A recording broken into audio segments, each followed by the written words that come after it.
तशद्दुद करने वाला मर्द है या औरत, ये नहीं कहा।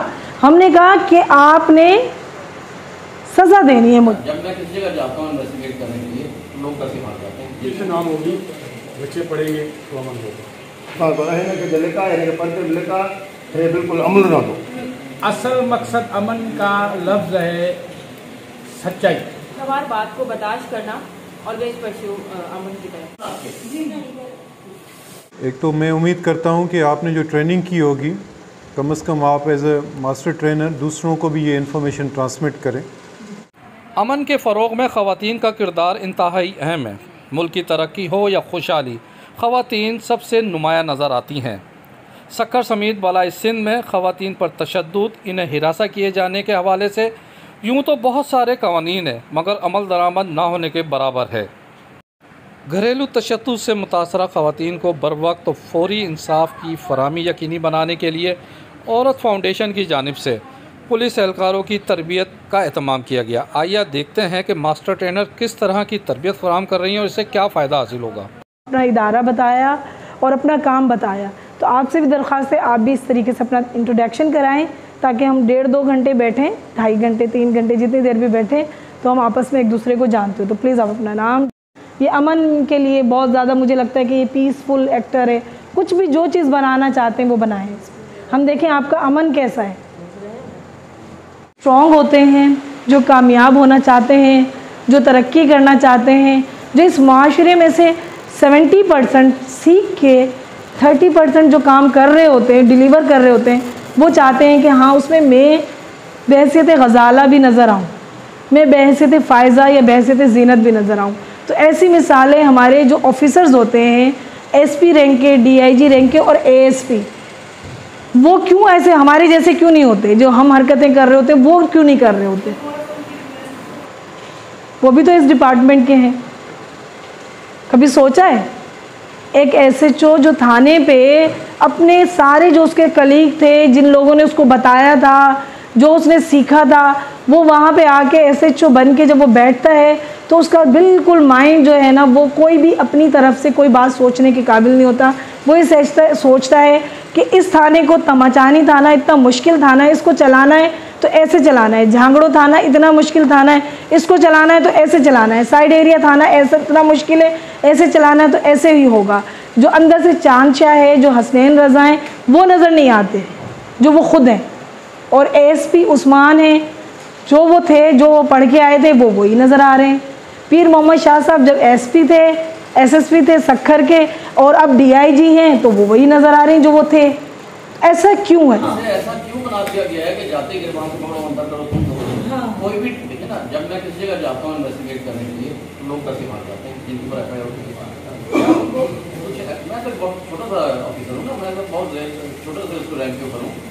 मकसद कहने का कि एफआईआर फर्स्ट इंफॉर्मेशन रिपोर्ट को ऐसा होना चाहिए या आईजी के प्रेशर की वजह से वो थोड़ा बहुत ऐसे काम करते होंगे जो उनके ऊपर प्रेशर होता होगा, लेकिन वो पूरी की पूरी अपनी शख्सियत को डैमेज नहीं करते। मैंने मिसालें दी आप ही के डिस्ट्रिक्ट की, तो वो ऐसा क्यों है? वो क्यों नहीं करते? सोचिएगा, ये मैं आपको क्वेश्चन दे रही हूँ।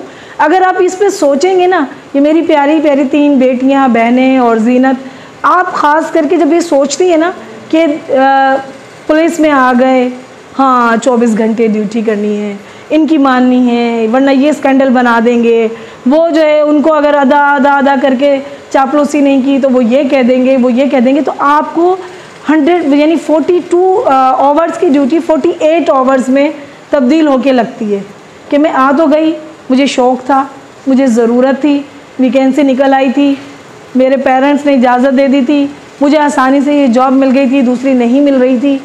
इस तरह से कुछ ना कुछ आपका कोई होगा बैकग्राउंड, लेकिन आप आ गई। लेकिन आपकी शख्सियत तब्दील होना शुरू हो जाती है, उसको क्यों तब्दील होने दे रहा चाह रहे हैं आप लोग? हमारे थाने पे कोई भी साइल आता है, बाज़ काम ऐसे होते हैं जो हमारे हाथ में होते हैं, बाज़ काम ऐसे होते हैं जो हमारे हाथ में नहीं होते। हमें उस साइल को एटीट्यूड पॉजिटिव देना है। सबसे पहले हमें उसको, वो विक्टिम है। मैडम बैठ के देखें पुलिस की इस सीट पे, तो फिर पता चल जाएगा आपको कि कितना चेंज होना पड़ता है। तो कितने % आप चेंज कर सकते हैं और मुआशरे की वजह से, इस सोसाइटी की वजह से, इस असूल व ज़वाबित की वजह से अपनी शख्सियत को क्यों ख़राब कर देते हैं? यानी एक नागवार बात को बर्दाश्त करना, ऑलवेज परस्यू अमन की तरफ। कुछ लोग आप में से नुमाया हो के ब्रेक लगा के तोड़ के अपनी जो अच्छी पॉजिटिव शख्सियत को नुमाया कर लेते हैं, वो आज नहीं तो कल वो ज़रूर नज़रों में आते हैं। जब कोई अच्छा एसपी आता है तो वो अपनी टीम के लिए पूछता है। मकसद अमन का लफ्ज़ है सच्चाई। जिस इंसान में सच्चाई है वो अमन भी चाहेगा, किसी का दिफा भी करेगा, अपनी भी हिफाजत करेगा, दूसरों को भी करेगा। जब तक अपने आप में सच्चाई पैदा नहीं करेगा, किसी के साथ कोई भी अमन नहीं कर। अब इस जुल्म को मैंने अगर रोक लिया, एसपी साहब ने रोक लिया, डीआईजी साहब ने रोक लिया, आईजी साहब ने रोक लिया, तो आप तक वो जुल्म कम हो के पहुँचेगा। तो ये वो वाली चीज़ जो है वो आपकी जो सूरत हाल है वो तकलीफ़ देह है, मैं मानती हूँ, जानती हूँ, मुझे प्रैक्टिकल पता है कि एफआईआर नहीं कटती। अभी पिछले दिनों में एक डोमेस्टिक वायलेंस की एक लड़की के लिए मैंने सफ़र किया, बिल्कुल अपने आप को आम नॉर्मल औरत बना के, अपने रिसोर्सेज इस्तेमाल किए बगैर उसकी एफआईआर नहीं कटी। ठीक है, इतना डिस्करेज किया गया उस केस को कि आखिर में जो है भाई फैसला हो जाए, भाई फैसला करवा दें। सोशल एक्टिविस्ट क्या, मैं उस सामने नहीं आई, झांगड़ू थाना तो मैं गई, जब भी मुझे नाम बार बार आ रहा है मैं गई, लेकिन मैं वहाँ पे उन ऑफिसर्स के सामने नहीं आई जहाँ पे ये केस था। ठीक है, वहाँ पे जब मैं सामने नहीं आई तो आखिर में क्या हुआ कि जी फैसला करवा दें। आप लोग क्या घर बर्बाद करेंगी, ख़राब करेंगी, क्या फ़ायदा होगा? एफआईआर कटने से फ़ायदा क्या होगा? मैं कहती हूँ एफआईआर कटने से कोई फ़ायदा नहीं होगा। आपने किसी ने डाका डाला, किसी ने मोटरसाइकिल काट उठाई, तो क्या एफआईआर नहीं काटेंगे? खुलेआम हथ में आए खुलल दहशतगर्दी फैलाए सके तो लोग करे सके तो हर शइ हिनखे नुक़सान को हिनखे लिका हिनखे पर्चे लिका बिल्कुल अमल रहंदो। लेकिन डोमेस्टिक वायलेंस में या क्राइम को हरासमेंट के वर्किंग एरिया में हरासमेंट के केसेस में आप 1000 मरतबा ऊपर से लेके डीआईजी ऑफिस से लेके थाने तक 1000 मरतबा इतना डिस्करेज करेंगे उस औरत को, इतना डिस्करेज करेंगे कि या तो वो केस लेके शर्मिंदा होके चुप करके खामोश होके बैठ जाए, या वो सामने सोसाइटी के ना आए, या फिर वो बिल्कुल बेहया बेगैरत बन के खड़ी हो जाए सबके सामने, जी मैंने तो एफआईआर ही कटवानी है, मैंने तो कोर्ट ही जाना है, मैंने तो सज़ा दिलवानी है। फिर आपके कमेंट सुने, मेरे कमेंट सुने, मान ही नहीं रही, ख़ुद भी डिफ़ॉल्टर है, मुझे पता है इसके अंदर ख़ुद इतनी बुराइयां हैं। आजकल की औरतें ऐसी हो गई हैं, हमें पता है, जैसे हमारे सर ने कहा कि जो औरत मजलूम नहीं होती जालिम भी होती है, ये बातें वो बातें। तो औरत की बात नहीं हो रही है, मैं तो जुर्म की बात कर रही हूँ। मैंने मोटरसाइकिल उठाने वाली भी हो सकती है, डोमेस्टिक वायलेंस का शिकार औरत के साथ मर्द भी हो सकता है।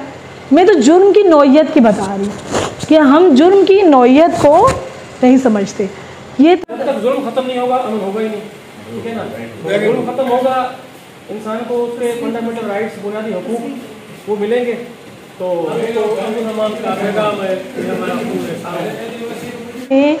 जो घरों में बच्चा सीखता है ना, अब इसको इससे जोड़ ले कि जो बच्चा घरों में सीखता है ना, अपने वालिदैन से लड़ाई झगड़ा हो रहा है, टेंशन हो रही है, वो बच्चा बाहर जाके भी वही करता है।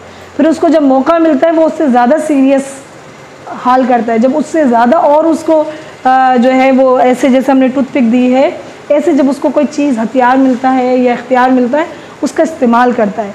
तो हम इसलिए कहते हैं कि जब हम ये कवानीन की बात करते हैं तो इसलिए करते हैं कि घर से ही एक बच्चे की, माँ की गोद से ही एक बच्चे की तरबियत हो रही होती है। आपने देखा होगा साल 2 साल का 3 साल का बच्चा, हम उसको खुद भी अहमियत नहीं देते। आपके थाने में माँ जो है हमेशा औरत जो आती है, 2-3 बच्चे साथ में, खुद परेशान हाल, गोद में बच्चा, एक उंगली पकड़ा हुआ बच्चा, रोती हुई पीटती हुई, अच्छी है बुरी है, क्या है क्या नहीं, वॉट एवर, लेकिन उसके साथ बच्चे आ रहे होते। ब्रेक जो है ना, ब्रेक इसको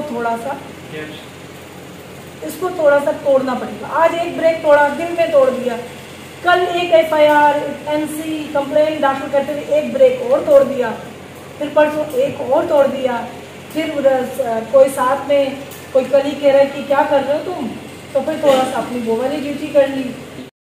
वर्कशॉप में senior superintendent police Amjad Ahmed Shaikh ने खुसूसी तौर पर शिरकत की और तरबियत हासिल करने वाले अफसरान पर ज़ोर दिया कि वो ख़वातीन को उनका जायज़ हकूक़ देने, उनके मुकदमात को जल्द से जल्द मुकम्मल करने के लिए अपना मुस्बत किरदार अदा करें। आइए सुनते हैं वो क्या कहते हैं। एक तो मैं उम्मीद करता हूँ कि आपने जो ट्रेनिंग की होगी, कम से कम आप एज ए मास्टर ट्रेनर दूसरों को भी ये इन्फॉर्मेशन ट्रांसमिट करें।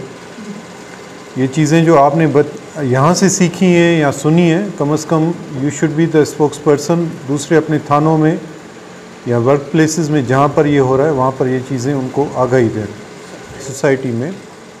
इसको आपने अपने एटीट्यूड के साथ और अपने प्रोफेशनल जो वर्किंग है उसमें इसको डिस्पेल करना है। Parvez Khan, media point 071 Sukkur.